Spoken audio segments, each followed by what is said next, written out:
This is the story of Little Red Riding Hood. Once upon a time, there was a sweet young girl known as Little Red Riding Hood. She was named Little Red Riding Hood because she always wore a red cloak with a hood made by her grandmother. Little Red Riding Hood lived with her mother in the cottage near the forest. And on the other side of the forest lived her grandmother, who was not keeping well for some time now.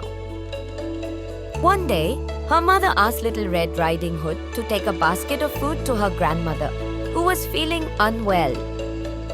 My dear, go and see how your grandmother is doing, for I hear she has been very ill.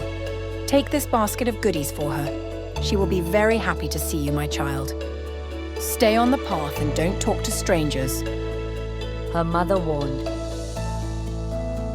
Do not worry, Mother. I will not talk to strangers on the way, said Little Red Riding Hood. Little Red Riding Hood set off, happily skipping along the forest path. She suddenly noticed beautiful flowers on the way, which was her grandmother's favorite. Grandmother will be very happy to see her favorite flowers. She will feel better, she thought.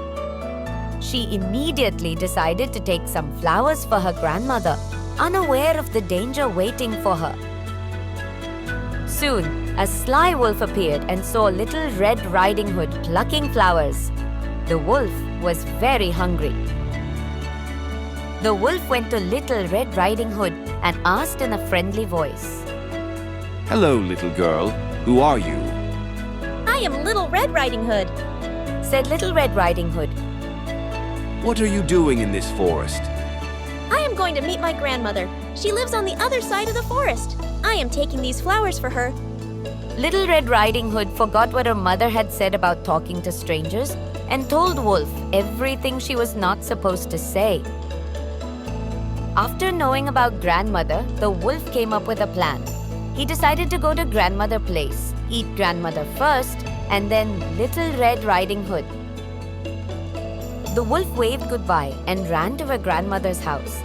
He reached there before Little Red Riding Hood. As Little Red Riding Hood stopped to gather flowers, the wolf hurried ahead to the grandmother's house. He knocked at the door and spoke in his sweetest voice ever. Grandmother, open the door. I am Little Red Riding Hood. The door is open. Come in, my sweetheart, said grandmother without realizing it was the wolf. The wolf hurried inside, grabbed grandmother and locked her inside the cupboard. After having put grandmother in the cupboard, the bad wolf put on her clothes and glasses, hopping into bed to wait for Little Red Riding Hood. After some time, Little Red Riding Hood arrived.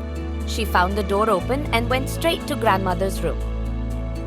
When Little Red Riding Hood finally arrived, she found her grandmother looking very strange. Hello, Grandmother, said Little Red Riding Hood. Hello, my sweetheart. Grandmother, why do you look so different? What big arms you have. All the better to hug you with, my dear. Grandmother, what big eyes you have. All the better to see you with, my child. Grandmother, what big teeth you have got. All the better to eat you up with. Ha ha ha ha ha. As the bad wolf jumped on Little Red Riding Hood, she ran as quickly as she could to save her life. As she ran from one room to another to escape, she could hear her grandmother from the cupboard. She cried for help as loudly as she could. Help! Help! Luckily, for Little Red Riding Hood, a woodcutter was nearby and he heard her cry for help. The woodcutter burst into the house. He drove the wolf away and freed Little Red Riding Hood's grandmother from the cupboard. The wolf was never seen again. Finally, grandmother and Little Red Riding Hood were rescued unharmed. They thanked the woodcutter as he waved them goodbye. Little Red Riding Hood learned her lesson and promised to always listen to her mother's advice. She came back home and told her mother everything and never repeated the same mistake again. Moral of the story is trust your instincts and be cautious with strangers. The end.